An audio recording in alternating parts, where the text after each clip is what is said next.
Olá, tudo bom? Vamos conversar um pouquinho agora sobre o último requisito do fato punível, resultado. Especificamente com relação ao iter criminis, ao caminho do crime. O que seria o iter criminis, né? Esse caminho do crime? É aquele percurso percorrido pelo agente desde o momento que ele pensa na prática criminosa até o momento em que ele consuma a sua ação delitiva. Então, diante do iter criminis, eu falo do momento cognitivo, preparatório, executivo, consumativo e na fase do chamado exaurimento. São 5 fases a serem estudadas. O que significa o momento de cognição, a primeira fase do iter criminis? Significa aquela fase interna em que o agente pensa na conduta criminosa, que ele idealiza, vê. Como é que eu vou fazer isso? O que eu tenho que reunir para conseguir realizar essa conduta pretendida? Em seguida, eu tenho a chamada fase preparatória. Na preparação, já é aqui uma fase externa em que o agente começa a reunir os meios necessários para a prática criminosa. Então ele vai juntar, o meu objetivo é assaltar um banco, ele pensou. Aí ele se preparou, eu preciso de quê? Do mapa do banco, dos horários dos seguranças, do caminho do cofre. Então ele está planejando, então ele está se preparando. Depois eu tenho a chamada fase executória, em que é iniciada a execução do crime. Nessa fase executória é quando o agente coloca em prática, quando ele utiliza aqueles meios para alcançar a consumação do crime. Depois eu tenho uma chamada fase de consumação, em que o crime se completa, todos os elementos estão reunidos. Significa dizer que o agente completou a execução, alcançando o resultado pretendido. E a quinta fase é a fase do exaurimento. Na fase do exaurimento, é um pós-facto impunível, conhecido pela doutrina. É algo que vem depois da consumação.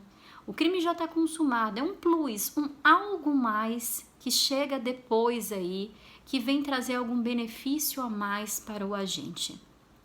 Quando a gente pensa em cognição, preparação, execução, consumação e exaurimento, a gente pode, por exemplo, usar La Casa de Papel, uma série famosa da Netflix, né, que ficou bem conhecida, que foi bem difundida e que pode ser utilizada como exemplo para a gente perceber essas fases específicas.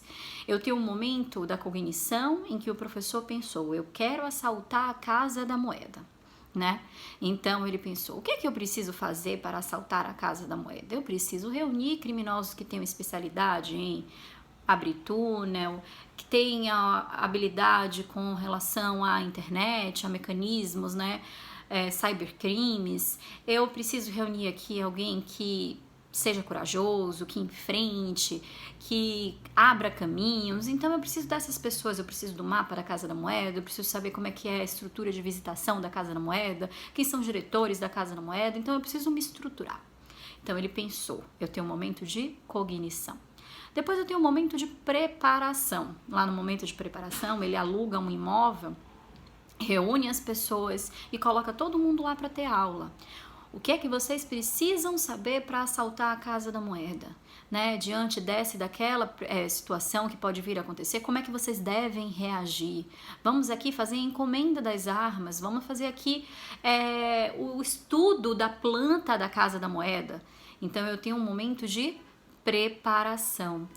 Aí eles começaram a executar o assalto. Aí eu tenho um momento de execução, quando eles invadem a Casa da Moeda, fazem reféns, colocam as pessoas lá e dizem, agora nós vamos fabricar nosso próprio dinheiro, né? E no final eu posso ter um exaurimento, um exaurimento com aquele dinheiro. O que foi que cada um daqueles autores acabou fazendo? Um foi para uma praia paradisíaca, o outro comprou uma ilha, alguém comprou um carro maravilhoso. Então aquilo ali é o exaurimento do crime. Aí eu tenho mais uma pergunta para vocês. Em que momento o crime passa a ser punível? A conduta do autor vai ser punível a partir de que momento? No momento que ele para e pensa, vou planejar um crime. Não, ali eu não posso punir. Eu posso punir ideias? Eu posso punir o que vem na cabeça do agente? Não. Por isso que o momento cognitivo, ele é impunível. Será que eu posso punir o momento preparatório? Ou alugar uma casa e fazer uma sala de aula? Né? Dizer lá, olha, vocês estão aqui aprendendo a como cometer crimes. Em regra, momento preparatório também é impunível. Por que em regra, Rafaela? Por quê? Porque existem situações, né? Existem momentos preparatórios que eles passam a ser puníveis. Por quê? Porque existe um tipo penal que prevê aquela conduta de forma autônoma. Ou seja, adquirir arma de fogo nesse momento preparatório. Isso é punível. Por quê? Porque eu tenho lá, né, dentro da lei de armas, previsões legislativas específicas com relação a essa conduta. Então, nesse caso, essa situação específica não é punida como uma tentativa do roubo à Casa da Moeda, mas sim como um crime de porte de arma de fogo. Então, o momento preparatório, em regra, é impunível, mas será punível se a situação preparatória em si configurar um tipo penal autônomo. Na realidade, o crime ele passa a ser punível a partir do início da execução, na sua terceira fase do iter criminis. Então, lá no início da execução, eu tenho a possibilidade de punir o agente.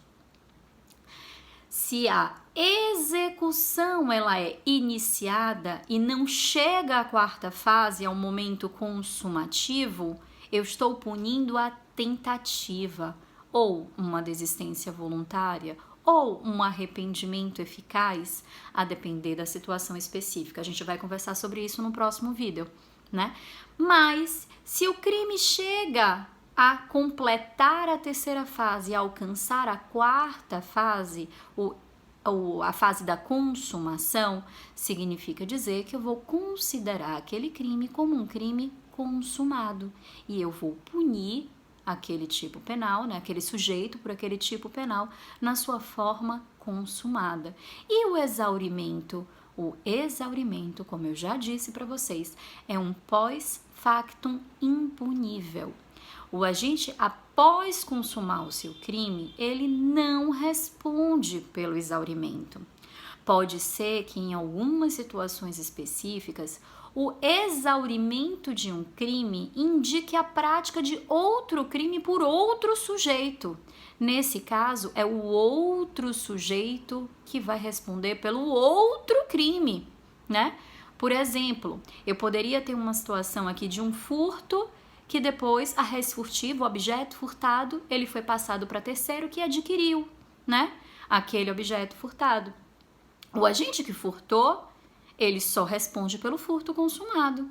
E o terceiro que adquiriu o objeto furtado, sabendo que era objeto de furto, vai estar num mero exaurimento? Não, ele vai estar cometendo um crime de receptação, porque aquela situação específica é prevista como um outro tipo penal dirigida ao terceiro e não ao agente do primeiro crime.